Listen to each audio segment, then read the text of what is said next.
Assalamualaikum warahmatullahi wabarakatuh. Perkenalkan, nama saya Luciana Nurumaidah, NIM 21102032. Saya dari Prodi IAT A semester 1. Saya di sini akan menguraikan materi-materi yang telah kita pelajari dalam mata kuliah studi Al-Quran, yaitu materi tentang ulum Al-Quran, tentang surat madaniyah, makiyah yang ada dalam Al-Quran, dan asbabun nuzul dari Al-Quran. Yang pertama, kita akan menguraikan materi tentang ulum Al-Quran. Saya akan menjelaskan terlebih dahulu pengertian dari ulum Al-Quran. Yang kita bahas, ulum Al-Quran ditinjau dari dua kata secara bahasa ya. Yang pertama ada ulum, yang kedua ada Al-Quran.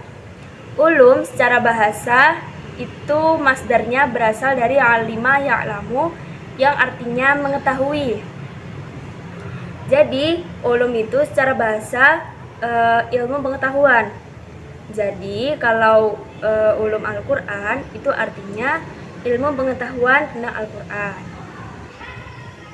Sedangkan ulum Al-Quran jika ditinjau dari segi istilahnya, yaitu firman-firman Allah Subhanahu wa Ta'ala yang disampaikan lewat malaikat Jibril dengan redaksinya, sesuai dengan redaksinya kepada Nabi Muhammad SAW, yang untuk disampaikan kepada umat Islam, kepada umatnya secara mutawatir. Oh ya, di sini tidak hanya tentang pengertiannya saja, kita akan membahas tentang sejarah dan juga perkembangan dari ulum Al-Quran. Sejarahnya itu ulum Al-Quran itu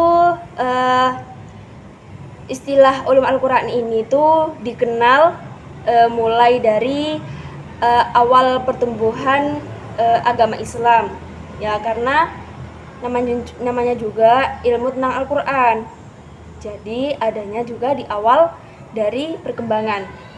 Jadi ilmu Al-Quran ini adanya itu tidak waktu masa sahabat atau masa tabi'in. Ilmu Al-Quran itu ada sejak turunnya Al-Quran. Tuh. Ulum Al-Quran pada masa Nabi Muhammad SAW, juga masa kekhalifahan Abu Bakar, juga kekhalifahan Umar bin Khattab, juga niku itu hanya melalui lisan saja. Tapi ketika pada masa Utsman bin Affan dan Ali bin Abi Thalib, alhamdulillah ulum Al-Quran sudah berkembang menjadi tulisan, catatan. Tuh. Ulum Al-Quran ini terdiri dari berbagai macam dan cabangnya. Jadi ulum Al-Quran tidak lahir dari sekaligus, melainkan melalui proses perkembangan yang dapat dibagi ke dalam beberapa fase. Fase yang pertama itu disebut dengan fase periwayatan. Fase periwayatan ini dimulai dari zamannya Rasulullah SAW sampai awal abad kedua. Dilanjutkan fase berikutnya, yaitu fase di mana lahirnya cabang-cabang dari ulumul Al-Quran tersebut. Dan kodifikasi itu mulai abad kedua juga hingga sampai abad kelima. Dan fase ketiga itu kodifikasi Al-Quran sebagai suatu ilmu yang mencakup berbagai ilmu Al-Quran, yaitu sejak abad kelima hingga saat ini. Jadi saat ini adalah kita dalam fase kodifikasi ulum Al-Quran tapi sebagai suatu ilmu yang mencakup berbagai ilmu dalam Al-Quran. Jadi lebih rinci, mengikuti alurnya zaman dan perkembangan zaman. Ulum Al-Quran atau ilmu Al-Quran itu isinya itu membahas tentang tempat, tentang waktu dan sebab turunnya wahyu, terus lafal dan uslub bahasanya, kebahasaan dalam Al-Quran, terus kesustraannya, balaghah, ilmu balaghahnya, terus penulisan Al-Quran itu seperti apa, pengumpulannya pada masa Utsman bin Affan dan Ali bin Abi Thalib, terus bacaannya, tentang ilmu tajwid, semua itu termasuk ulum Al-Quran. Juga nas mansukh dalam Al-Quran, tafsirnya dan hal-hal yang terkait dengan Al-Quran. Jadi ulum Al-Quran itu semua ilmu pengetahuan yang berkaitan dengan Al-Quran, itu dinamakan dengan ulum Al-Quran.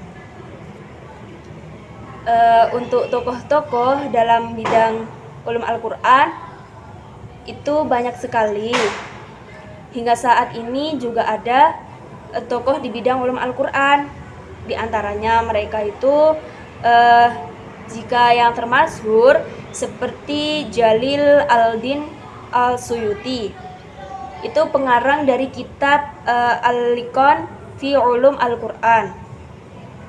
Beliau juga pengarang kitab, bukan beliau, temannya Al-Zarqashi itu juga mengarang kitab Al-Burhan fi Ulum Al-Quran.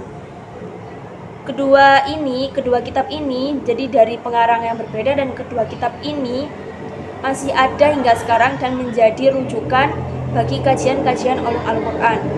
Jadi untuk yang paling terkenal dari dua tokoh dan dua kitab itu yang digunakan dari sekarang.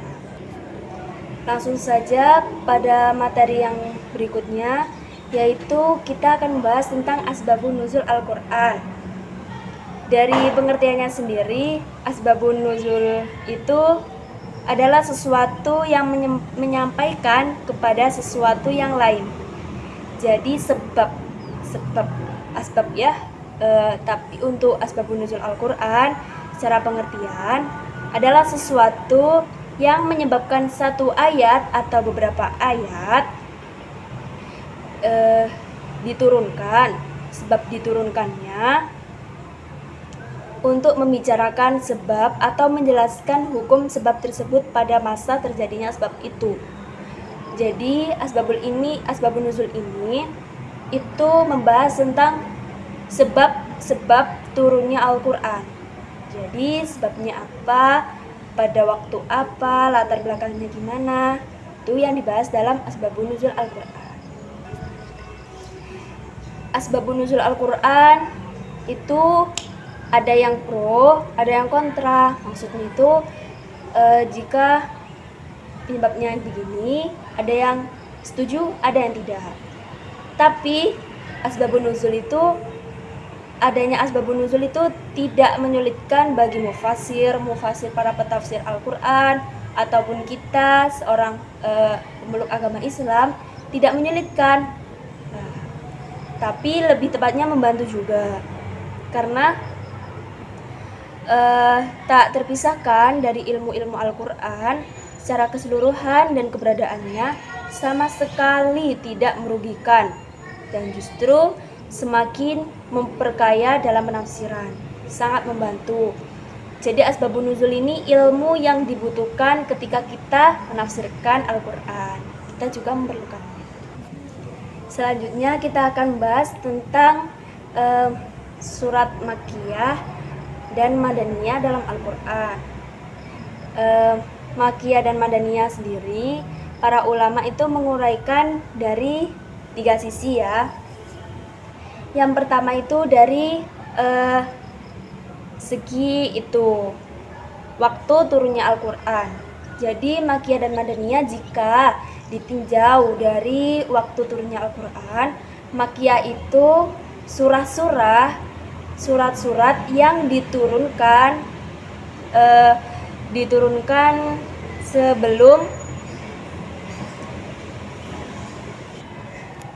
sebelum Nabi Muhammad SAW hijrah. Sebelum hijrah kemana? Sebelum hijrah ke Madinah. Jadi entah itu tempatnya di mana. Jika mengikuti segi ini, surat Makkiyah berarti surat yang diturunkan sebelum Nabi Muhammad hijrah ke Madinah. Begitupun sebaliknya. Jika ditinjau yang kedua itu ditinjau dari tempat turunnya. Jadi ada juga yang bilang surat Makkiyah itu diturunkannya itu